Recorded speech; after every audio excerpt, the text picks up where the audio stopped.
Bienvenue sur RTI 1. Bonjour à tous. Tout d'abord, l'actualité en Côte d'Ivoire. Le vice-président de la République, Tiemoko Méliet Koné, a reçu hier en audience une délégation du groupe Ecobank. Au menu des entretiens, les préparatifs de la 34e Assemblée générale ordinaire de cet établissement bancaire. La première dame de Côte d'Ivoire, honorée et primée en France à l'occasion du 75e Festival de Cannes. Dominique Ouattara a donc reçu le 22 mai dernier le prix humanitaire BWF Best Commitment pour son engagement en faveur des arts, de la culture, de l'alimentation et du développement durable. Lors de cette soirée, un film institutionnel retraçant les activités de la première dame de Côte d'Ivoire a été projeté. Les précisions de Mahama Traoré.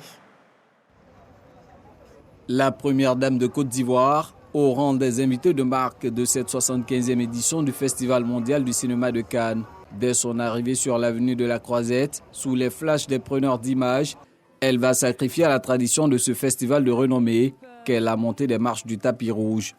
Un prestigieux moment que Dominique Ouattara partage avec l'actrice américaine Sharon Stone.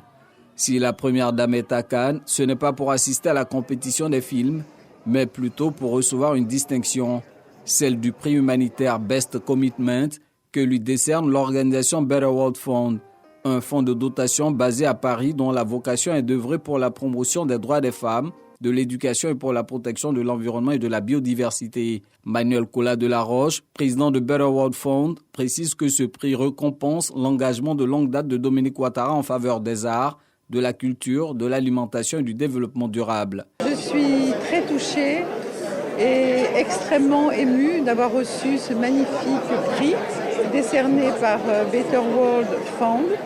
Et je voudrais dédier ce magnifique prix à mon cher époux, le président Alassane Ouattara, et également à notre beau pays, la Côte d'Ivoire.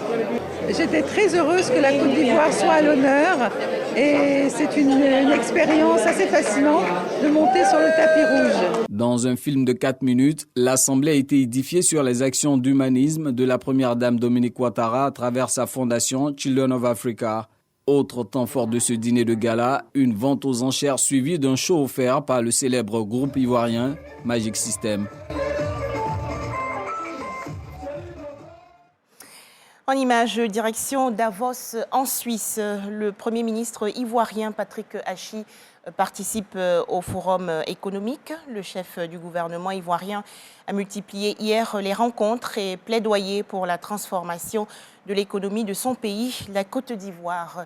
Plus de détails dans l'édition de 13h.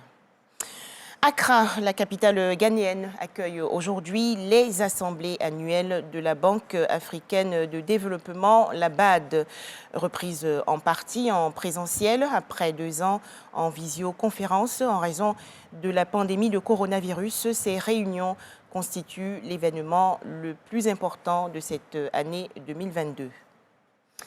À l'occasion de la tournée africaine du chancelier allemand Olaf Scholz, le président sénégalais Macky Sall, également président en exercice de l'Union africaine, a annoncé qu'il va se rendre dans les prochains jours en Russie et en Ukraine.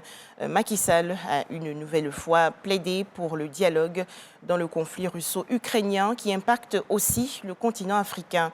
Rappelons que lors du vote de la résolution des Nations Unies début mars 2022 pour condamner la Russie, de nombreux pays, dont le Sénégal, s'étaient abstenus.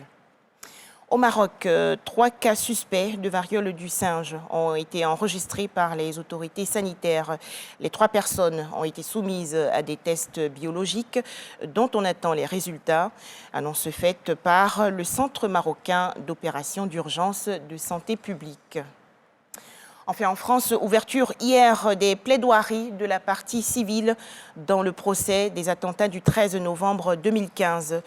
Plus de 330 conseils représentent les victimes et proches de victimes des tueries survenues à Paris, la capitale. Voilà, merci de nous avoir suivis. À 13h, le journal de RTI 1.